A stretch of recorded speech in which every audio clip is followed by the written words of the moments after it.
What's going on, everybody? Welcome to the RTB Eagle Show. I am Chris Francisco. That's John McElroy, and it's 10:08 on a Friday. As of right now, the Eagles are holding on to a 13-6 lead with just under about 6 minutes to go in Week 1 of the NFL preseason.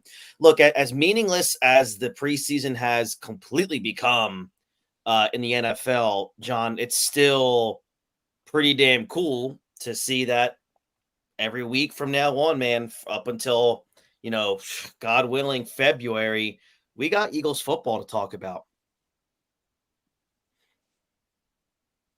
Oh, I thought you froze. I didn't know. No, I did Yeah, not freeze. no, yeah, it's exciting. I mean, last week was the last Thursday without football until whenever, the last Thursday night football game is. But I mean, we're at football every single week. We're hearing things every single day on the radio, online, from on apps, watching the Birds Huddle and stuff like that. You're hearing a bunch of football stuff and a bunch of great things, and it's exciting because this is the time of the year we love when everything gets going. You get excited. It's just like today, just in general, when I heard that the Stars were going to play, like I was through the roof. That I was like, "Oh my god!" I was absolutely shocked. I was like, "I can't wait to see these guys for just a drive, even if they went 3-0, just to see see them on the field. All the Saquon Barkley get a handoff or something along Right. those lines. Smith, the way Hurts has been all training camp, just to see him, against another defense would have been great. But obviously, they probably made the smart decision to rest those guys up. Obviously, they're going to have the combined practices coming up with the Patriots and stuff like that too, like they normally do. So we'll hear a lot more things, but we don't get to see that stuff as much. So it's really disappointing that we really don't get to see the starters anymore until that first game of the season. So I will say this, and so what you're telling me is that Big Bad Jeff McClain was wrong again on something. Oh Um, yeah, that's the first thing I think. Oh, he's the guy who reports it. Everybody's going, Jeff McClain, per Jeff McClain. The Eagles are playing, and then all of a sudden they're not playing. It's I He's a don't know.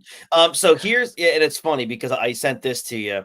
So I'm listening. I was on my way home from my workout, and I put on. It was around like 25 after 7. So I put on Merrill and Mike, and Mike starts talking about how all the starters are going to play the first series. Are going to see how the first series goes, and maybe even play a second on offense and defense. Mel Reese said to Mike, how come you didn't tell me this the last hour and a half? Because I thought none of the starters were going to be playing. So what they do is they go to Howard Eskin on the sidelines, and Eskin goes, contrary to fake reports, he said Jalen, Devontae Smith, AJ Brown, Saquon Barkley, all will not play. Most of the all the starting defensive line's not going to play. Slay's not going to play. And he kind of I don't like say a lack of a better word, kind of dropped a nice little bomb here. He said the assumption is none of those guys that I said above are going to see any preseason time. Which is on par from basically what's been going on since maybe I can't remember that far back, but I think Jalen Hurts played a little bit during the first preseason game when he became the full-time starter. But other than that, in the Nick Sirianni era, none of the unless you're a rookie, none of the guys who are expected to start play on offense. Yeah, and Especially the veterans. The veterans definitely, Lane Johnson's not getting out there. Brandon Graham's not getting out there. Josh Sweat, I'm a little surprised at because of how he played last year. I figured, you might want to get him out there, but right. he's been here for what 6 years. He's guys who's take some bumps and bruises. So rather not get him hurt because he's going to be one of your defensive starters this year. So makes a lot of sense. And not to, of course, to burst people's bubble because a lot of Eagles fans only pay attention to the Eagles, which I understand. This has been going on around the NFL for a few years now, where It's the you joint just practices. That's what it is. It's they see a lot more and they can do a lot more in these joint practices than have them go out there for.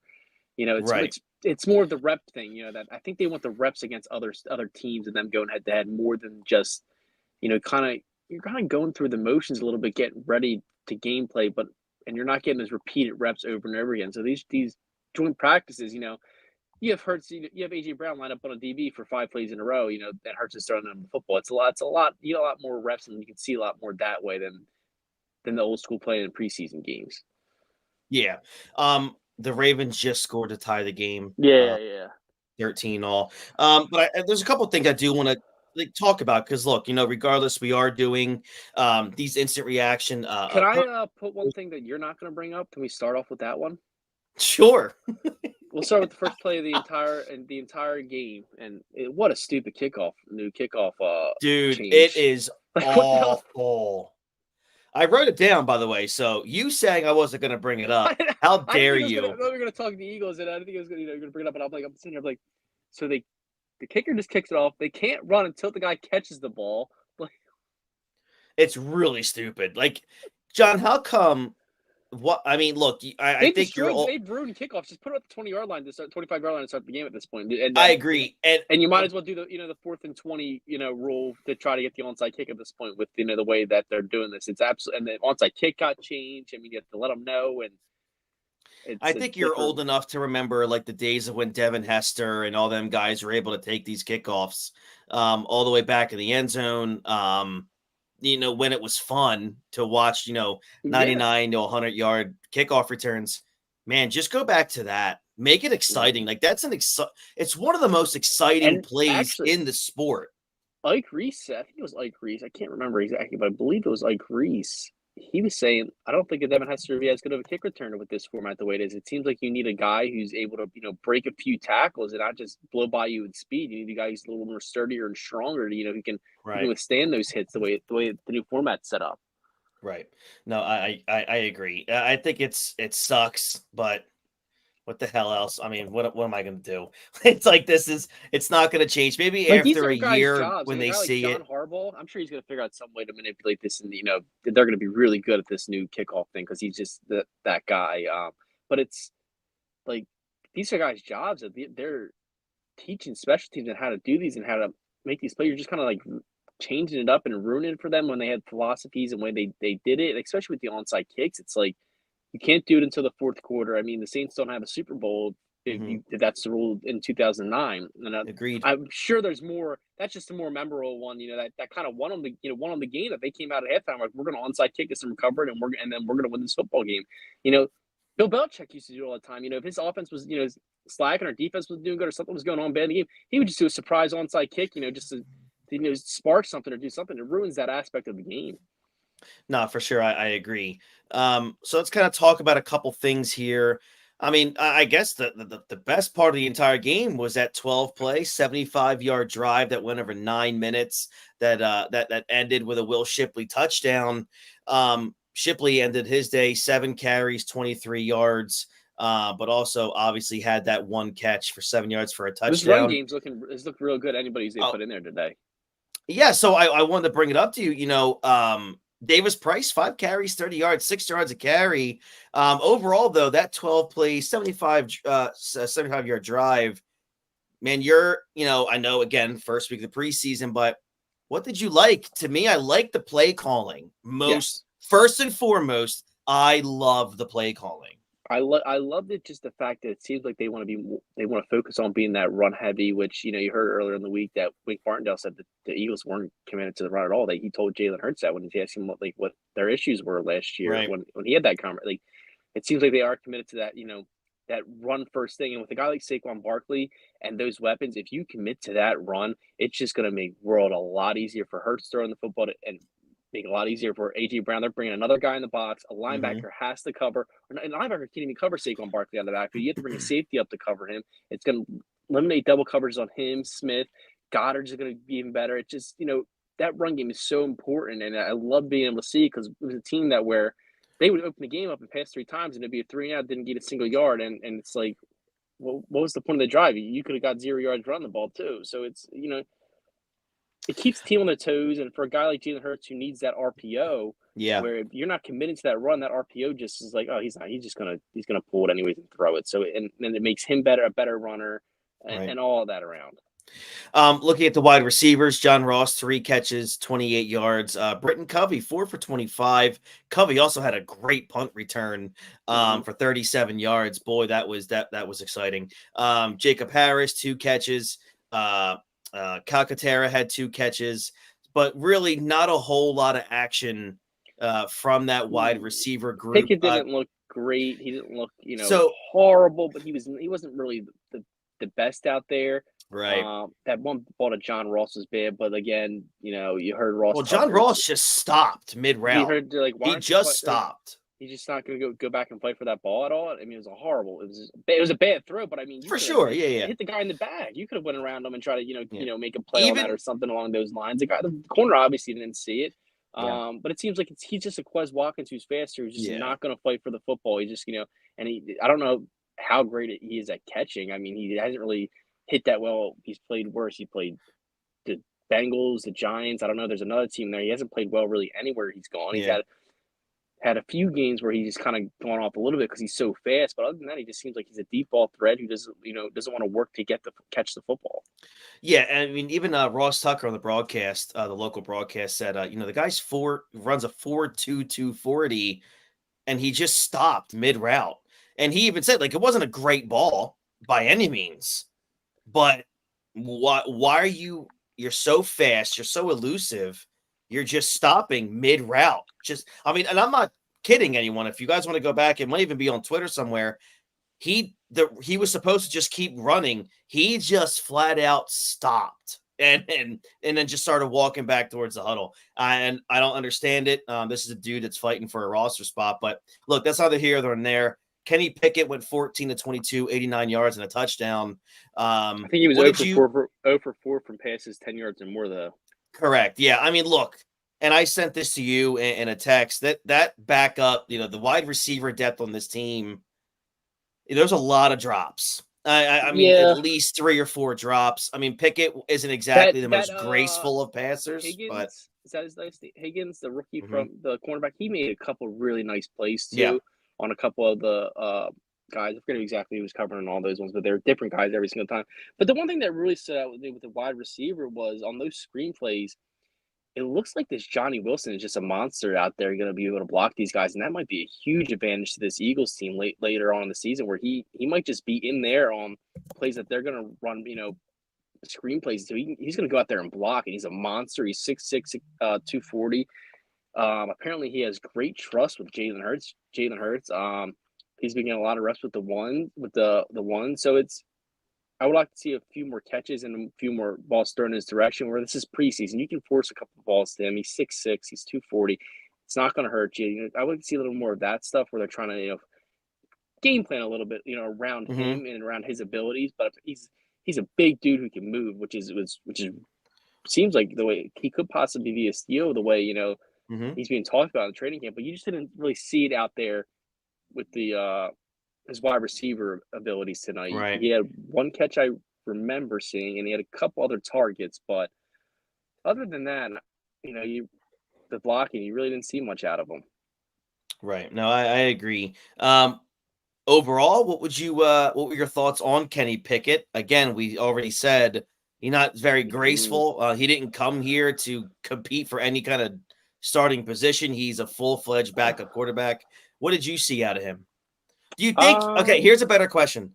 Would you have seen, in your opinion, I mean, it might be rhetorical, would you have seen a better Kenny Pickett if an AJ Brown or a Devontae Smith or a Goddard were starting? of course, Yeah. I would definitely. But I think Tanner McKee looked better today when he was in there and he's still looking better. He's driving the Eagles down the field right now. 4th and inches right now. Looks like they're gonna do a tush push if it's not a first down. But I mean, he just didn't look great. He doesn't have a great arm. He's obviously his hands were a problem coming into the draft. So maybe that's affected why he can't throw the ball as great and as accurately, and that's his problem with the Steelers. But I didn't really see. He didn't impress me at all. I think he just kind of took a chance on maybe making him a good backup on this team, and we know Hart's going to be the starter. But again, Tanner McKee's probably going to be on this team, and he's going to be the emergency guy. And I assume they're going to be duking it out all year long for for who's going to get those opportunities if Hurst happens to go down. Knock on wood, we hope that doesn't happen. But he didn't really impress me at all. Outside of the run game, the offense as a whole really didn't look great. Here and there, you saw a couple good screens out of Cubby, who was able to be elusive enough to get to gain some yards, but you really didn't see much out of the passing game today. Right. And I don't know if that's because of Pickett was the quarterback. The wide receivers aren't that good. But we'll have to wait and see how when we see Hurts in this offense on the field to really see how this passing game is going to be. But the run game looked great no matter who was getting the ball, no matter who was blocking for him. For sure.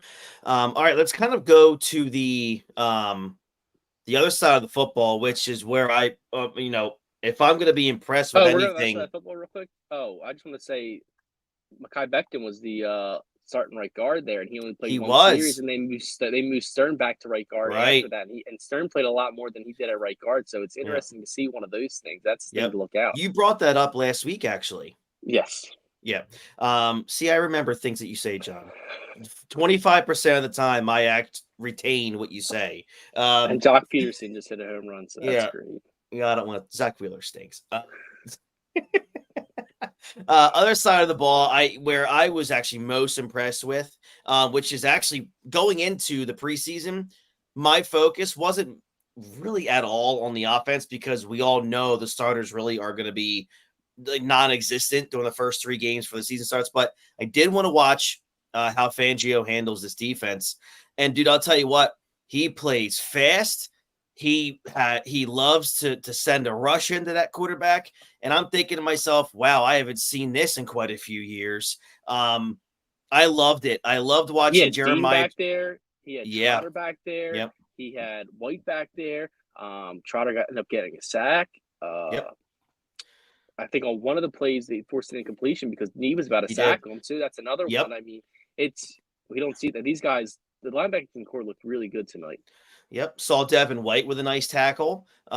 He had a good play as well. But to me, the standouts were Nakobe Dean and Jeremiah Trotter Jr. Nakobe Dean. I mean, you texted it to me, and I was literally about to text you a Dean text. He was all over the field, and so was Trotter Jr. And I did text you. I didn't mean it to be a negative, but I did not. I didn't think Trotter Jr. was necessarily quick or fast. I don't want to say he wasn't fast, but not. I guess I want him to be a little bit quicker, but he is the product of his dad, who wasn't necessarily fleet of foot. But what was your thoughts on Jeremiah Trotter Jr.? Because I thought tonight, man, his football instincts were on full display. That's what they've been saying. He's not the strong, he's not the quick, he's not the fastest. He's not. He's just not the athlete that most people are at that position. He just knows where to be, and that he's just built and born and bred to be an inside linebacker in this league for sure. So I felt like the Eagles defense, they looked dominant in the first half, and I think they carried that into like that third quarter. What did you like about your first week of game planning with a Vic Fangio defense?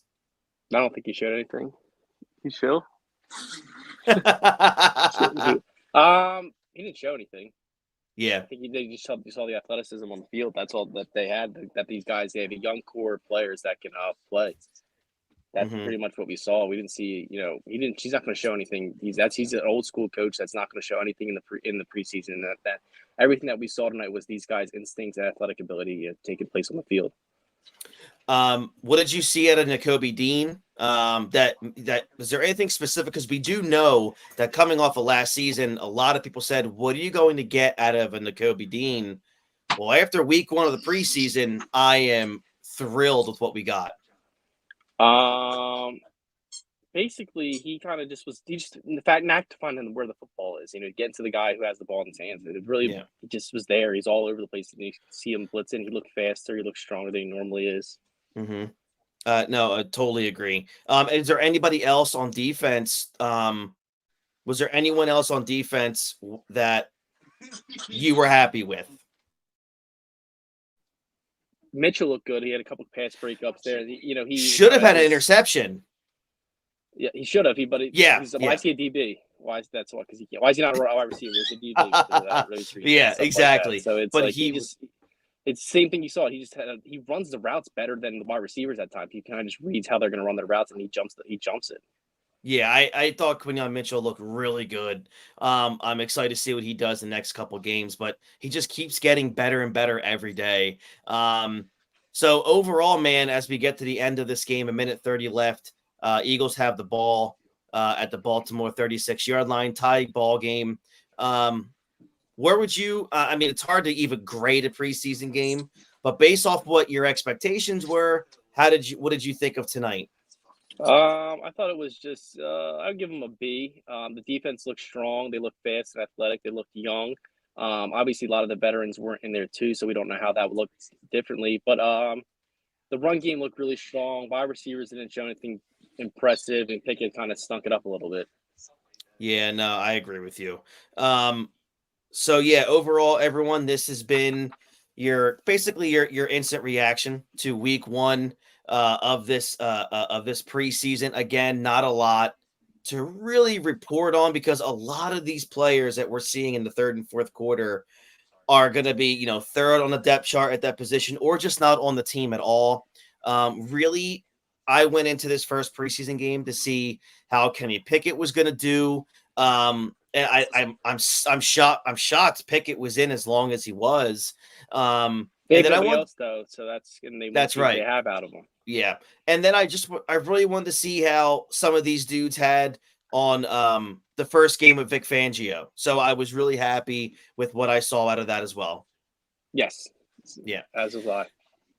All right, so this has been the RTB Eagle Show here on Gangrene, and I'm Christy Francesco. That's Johnny Mack. We'll be back here again next week following week 2 of the NFL preseason with the Philadelphia Eagles.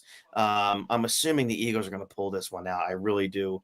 It looks like it's what's going to happen. Oh, well, But I next, want them to win. I just hate how Harbaugh loves winning preseason games, and it'd just be great to see this, to see him lose it. I mean, he lost one last year to Washington, but just to see it again, just have him lose a game, it would be great for a guy who takes, which is a great thing, this mentality to have. You want to win preseason games, even though who's playing. You want to show all out and go as hard as you can, because these guys are trying to make a team, and it seems like he's implemented into those guys, which creates competition. And why do they always have great defenses and great and hardworking people and players on those teams?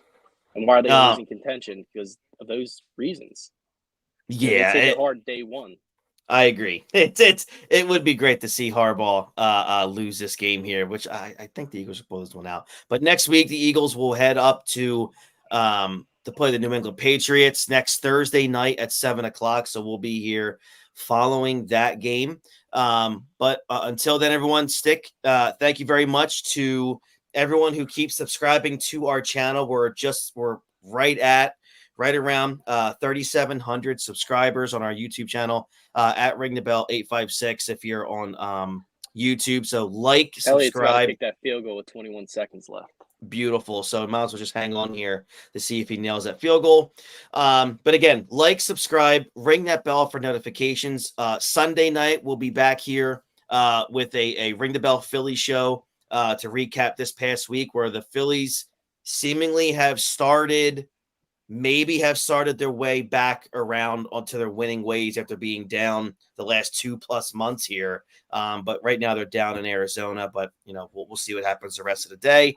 But again, hits the post, 50-yarder, missed it. He should be cut. But they have 16 seconds left. This is like perfect for Harbaugh. They're just gonna do something stupid here, man. Here comes Lamar for the final drive of the game. All right, everyone. So for Johnny Mack, I'm Christy Francesco, and we'll catch you guys down the road. And as always, everybody, go Birds.